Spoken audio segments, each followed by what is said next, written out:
নওগাঁর আত্রাইয়ের শীতকালীন একটি সুস্বাদু খাবার কুমড়া বড়ি।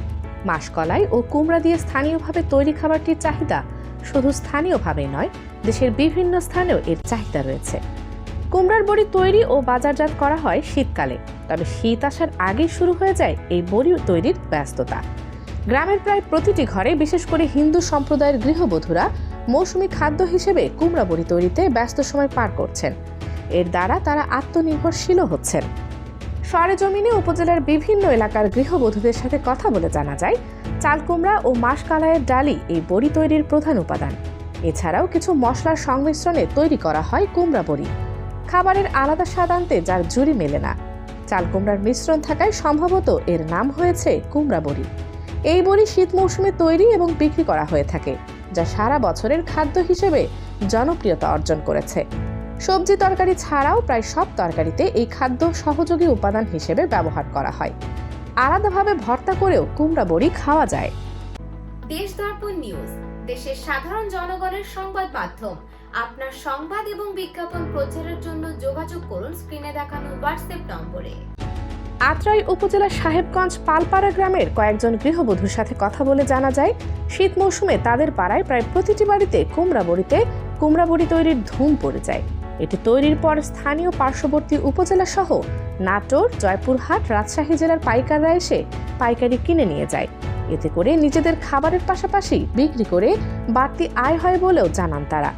উপজেলার সাহেবগঞ্জ গ্রামের অঞ্জলি রানী বলেন, কুমড়া বড়ি তৈরিতে প্রধান উপাদান হিসেবে মাসকলাইয়ের ডাল ব্যবহার করা হয়। প্রথমে সারা রাত পানিতে মাসকলাই ডাল ভিজিয়ে রাখার পর তা পাটাতে পিষে প্রতিদিন রোদে পাতলা কাপড়ের ওপর শুকাতে হয়। 1.5 থেকে 2 সপ্তাহ রোদে শুকানোর পর কুমড়া বড়ি খাওয়ার উপযোগী হয়। তারপর বিভিন্ন দোকানে পাইকারি ও খুচরা বিক্রি করা হয়। একই গ্রামের নারায়ণ চন্দ্র বৈরাগী, কালীচন্দ্র, পরেশ চন্দ্র বলেন, মাসকলাই বড়ি 300 থেকে 400 টাকায় বিক্রি হচ্ছে। নভেম্বর ও ডিসেম্বর কুমড়া বড়ি তৈরির উপযুক্ত সময়। এই 2 মাসে যে পরিমাণ কুমড়া বড়ি সংগ্রহ করা হয় তা বছর জুড়ে বিক্রি করা হয় বলে তারা জানান। এছাড়াও তারা জানান, সরকারি সহযোগিতা পেলে আমাদের ব্যবসার প্রসার আরও বৃদ্ধি পাবে। উপজেলার সচেতন মহল মনে করেন, ঐতিহ্যবাহী এই খাদ্যটি তৈরি করে যারা জীবিকা নির্বাহ করছে, সরকার স্থানীয়ভাবে সহজ শর্তে লোন প্রদান করলে তারা এটাকে আরও বিস্তর পরিসরে করতে পারবে। গরমের সময় চলে না, কষ্ট প্রচণ্ড পরিমাণ কষ্ট চলে। গরিব মানুষ আমরা, অর্থনৈতিক টাকা পয়সা নাই, জীবন বাঁচানোর তাগিদে দেখা যাচ্ছে যে ব্যবসা করি, জীবন বাঁচানোর তাগিদে অনেকে কাজকাম করতেছে।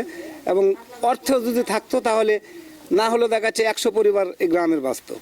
টাকা পয়সা নাই, অভাবের কারণে কেউ 5 কেজি ডাল ভিজাচ্ছে, কেউ 2 কেজি, কেউ 10 কেজি, এরকম কেউ 1 মণ তো ভিজাইতে ক্ষমতা নাই। 5-10 কেজি করে কালাই ভিজায় মনে করেন। এখন বর্তমান দেখা যাচ্ছে যে মোটামুটি দেখা যাচ্ছে যে প্রায় এই গোটা গ্রামের মধ্যে হয়তো মন 3-4 প্রচুর চাহিদা, কিন্তু আমরা অর্থের কারণে আমরা দিতে পারতেছি না বা মাল তৈরি করতে পারতেছি না। সরকার যদি একটু কালাইয়ের দাম কম দিত, তারপরে আমরা আর একটু এদের কাছ থেকে আমরা কিছু একটু চাহিদা বেশি নিতে পারতাম, কিন্তু লাভ কমের জন্য আমাদের চাহিদা একটু কম দেয়।